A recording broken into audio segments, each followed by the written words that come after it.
ಸರ್ಕಾರಿ ಪ್ರೌಢಶಾಲೆಯಲ್ಲಿ ಶಾಲಾ ಮಕ್ಕಳಿಗೆ ಪಠ್ಯಪುಸ್ತಕ ನೀಡುವುದರ ಮುಖಾಂತರ ಸ್ವಾಗತಿಸಲಾಯಿತು. ಕುಷ್ಟಗಿ ತಾಲೂಕಿನ ಜುಮಲಾಪುರ ಸರ್ಕಾರಿ ಪ್ರೌಢಶಾಲೆಯ 2025 ಮತ್ತು 26ನೇ ಶಾಲಾ ಪ್ರಾರಂಭೋತ್ಸವದಲ್ಲಿ ಶಾಲಾ ಮಕ್ಕಳಿಗೆ ಪುಷ್ಪಾರ್ಚನೆ ಮಾಡಿ ಪಠ್ಯಪುಸ್ತಕ ನೀಡುವುದರ ಮುಖಾಂತರ ಸ್ವಾಗತಿಸಲಾಯಿತು. ಈ ಕಾರ್ಯಕ್ರಮವನ್ನು ಉದ್ದೇಶಿಸಿ ಮಾತನಾಡಿದ ಶ್ರೀ ಬಸವರಾಜ ಬಡಗೇರ್ ಅವರು ಶಿಕ್ಷಣದ ಕುರಿತು ಸಮಗ್ರವಾಗಿ ಮಾತನಾಡಿದ್ದಾರೆ. ನಂತರ ಪತ್ರಕರ್ತರಾದ ಅಮಾಜಪ್ಪನವರು ಮಾತನಾಡಿ, ಮಕ್ಕಳಿಗೆ ಶಿಕ್ಷಣದ ಜೊತೆಗೆ ಸಂಸ್ಕಾರ ಎನ್ನುವುದು ಬಹಳ ಮುಖ್ಯವಾದದ್ದು. ಮಕ್ಕಳಿಗೆ ಉತ್ತಮ ಶಿಕ್ಷಣ ಸಿಗಬೇಕಾದರೆ ಪಾಲಕ ಶಿಕ್ಷಕರ ಪಾತ್ರ ಬಹಳ ಮುಖ್ಯವಾಗಿರುತ್ತದೆ ಎಂದು ತಿಳಿಸಿದ್ದಾರೆ.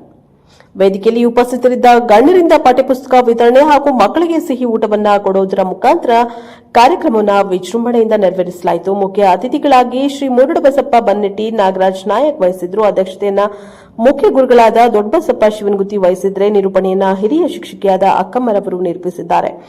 ಈ ಸಂದರ್ಭದಲ್ಲಿ ಶಿಕ್ಷಕ ವೃಂದದವರು, ಶಾಲಾ ಮಕ್ಕಳು ಉಪಸ್ಥಿತರಿದ್ದರು. Bureau report, Kushtagi.